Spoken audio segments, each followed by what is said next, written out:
It's time again to recap the latest news from the solar PV industry, compiled by the American Solar Energy Society. I'm Jay Warmke with SolarPVTraining.com, and this is what's happening in the wonderful world of solar for the week of August 18th. Now, it's been 2 years since the passage of the Inflation Reduction Act, known as the IRA, when that became law, and a recent report on the effect of on the industry, as well as society in general, has just been published by E2, an industry consulting firm. They found that the IRA has prompted 334 renewable energy projects, creating 110,000 new jobs. The E2 report suggests that for every dollar spent of public funds, it prompts an additional $3 of private investment. Now, another report by MIT finds that that number for private investment is actually about $5.50 for every dollar spent of public funds. Michigan is the state that has received the most from the IRA, followed by Georgia, then South Carolina, Texas, North Carolina, Ohio, and Tennessee. Traditionally, red districts have benefited most from the IRA, according to this report, with 60% of the public funds and 85% of the private investment going to congressional districts that are represented by a Republican in Congress.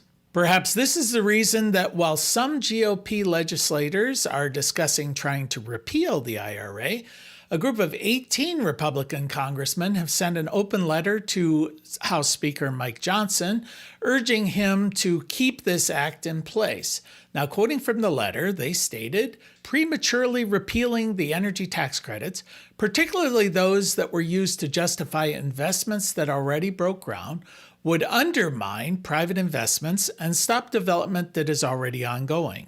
A full repeal would create a worst-case scenario where we would have spent billions of taxpayer dollars and received next to nothing in return."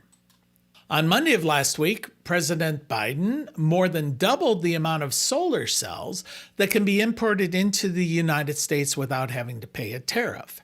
They've raised that limit from 5 gigawatts to 12.5 gigawatts.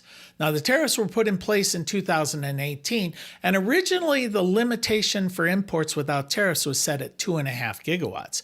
Now, Biden has justified this move, stating that domestic manufacture of solar modules have increased dramatically since the passage of the IRA. However, the solar cells, which are a necessary component for these modules, that growth has not kept pace. Now, roughly 78 gigawatts of new U.S. manufacturing capacity for solar panels have been announced to come online before 2027. This is a 7-fold increase over the pre-IRA manufacturing capacity here in the U.S. However, Clean Energy Associates, which is an industry consulting group, projects that really only about 40 gigawatts of this announced capacity will actually come online. The U.S. wind industry had a record month in April of this year, actually surpassing coal as the second leading generating fuel source for electricity on the grid, just behind natural gas.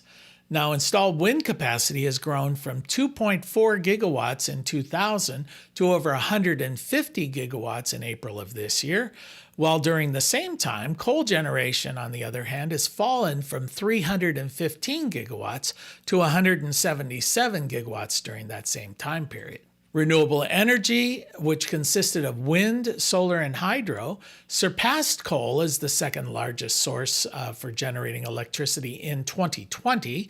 And this year, wind and solar alone, without hydro, are expected to exceed coal as a generation fuel source. And a lot of competition is coming into the energy storage market, making this fast-growing sector quite a bit more competitive. Now, in 2022, just 5 firms controlled 62% of the battery energy storage system marketplace, known as BESS, B-E-S-S. In 2023, this market share for those 5 firms has fallen from 62% to around 47%. Of the top 10 global manufacturers of these BESS systems, 6 are Chinese firms, and of course, China is the largest installer of these systems of any nation globally. Tesla overtook industry leader Sungrow to take over number 1 place here with a 15% market share. Chinese manufacturer Sungrow is now in 2nd place, just ahead of China's state-owned manufacturer CRCC. And U.S. manufacturer Fluence is in 4th place, followed by another Chinese manufacturer, the large powerhouse company Hyperstrong. And that is the news from the solar industry for this week. We'll see you in 2 weeks.